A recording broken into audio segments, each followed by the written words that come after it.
नमस्कार दोस्तों, हमारे प्रिंस व्लॉग्स में आपका स्वागत है। तो ये वीडियो आपके लिए बहुत ही शानदार है। तो एक बार ऐसा था कि एक मूर्तिकार था जो मूर्तियाँ वगैरह काफ़ी बनाता था। तो एक दिन बैलगाड़ी से वो जंगल की ओर जा रहा था।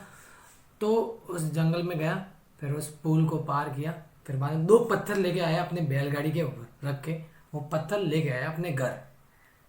फिर दोनों पत्थर को अपने घर पे रखा और फिर बाद में घर के अंदर गया, झोपड़ी के अंदर गया। फिर वो चीनी और हथौड़ा लेकर आया अंदर से। फिर एक पत्थर को लिया, फिर उस पत्थर को तोड़ने लगा, उसका मूर्ति बनाने लगा, क्योंकि उसको ऑर्डर था मूर्ति बनाने के लिए। तो मूर्ति बनाने लग गया। उस पत्थर से आवाज आई कि रुको, मुझे दर्द हो रहा है, पेन हो रहा है। तो उस चीनी और जो मूर्तिकार था वो रुक गया और उसने उस चीनी को रख दिया। और क्योंकि आपको पता है कष्ट पीड़ा जिनको दर्द होता है, तो अपन को भी आता है कि हाँ यार, इसको दर्द हो रहा है, पीड़ा हो रही है, कष्ट हो रही है, तो अपन भी मदद करते। तो उसने उस पत्थर को रख दिया साइड में। जो दूसरा वाला पत्थर था उसको वापस लाया। उस पत्थर को लाया वापस, चीनी हथौड़ा से तोड़ने लगे। उसने वापस एक बार बोला कि आपको पीड़ा कष्ट हो रही है, दर्द हो रहा है इन चीनी हथौड़े से।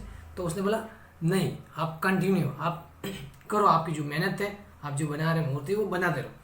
तो मूर्ति बनाते गया और उस पत्थर का मूर्ति के आकार में बन गया माँ लक्ष्मी की मूर्ति। माँ लक्ष्मी माता की मूर्ति बन गई। फिर कस्टमर आए उस मूर्ति को खरीदने के लिए। जैसे मूर्ति को खरीदने के लिए, इतना इसके पैसे, उसने उस मूर्ति को बेचा। उस रथ पे बैठा है उस मूर्ति को, क्योंकि आज उसकी मूर्ति की स्थापना का दिन था। तो वो लेके जा रहे थे। तो वापस उस रथ से वो पुजारी उतरा नीचे, बोला कि ये पत्थर पड़ा है, ये किस काम में आएगा?" तो उन्होंने बोला कि हमारे कुछ काम का नहीं है, यही पड़ा है, तो क्या हमें दे सकते हो? क्यों, आपको क्यों चाहिए, क्या क्या करोगे इसका? तो उन्होंने बोला कि मूर्ति स्थापना तो हो गई है, हो जाएगी इसकी, लेकिन जब मूर्ति को नारियल वगैरह चढ़ाने के लिए आएगी, प्रसाद वगैरह चढ़ाने, जो नारियल को फोड़ने के लिए तो पत्थर चाहिए ना वहाँ पे। तो अब उसने बोला ठीक है, आप लेके जाओ। उस मंदिर रथ के साथ उसको, मूर्ति के साथ उस पत्थर को भी लेके गए। अब मूर्ति अंदर और पास में पत्थर।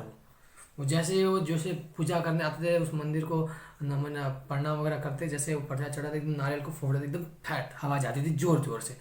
तो उस पत्थर को बहुत पीड़ा कष्ट हो रही थी। तो अंदर से एक मूर्ति की आवाज आई कि अगर उस समय तूने कष्ट, पीड़ा और दुख को अगर सहन लिया होता ना, तो आज मूर्ति की जगह तेरी होती, तू होता, और जो पत्थर है ना उसमें मैं होता।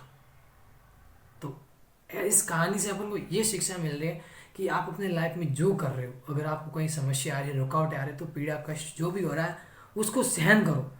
इससे आपको बहुत बढ़िया मिलने वाला है, इससे भी बहुत बढ़िया।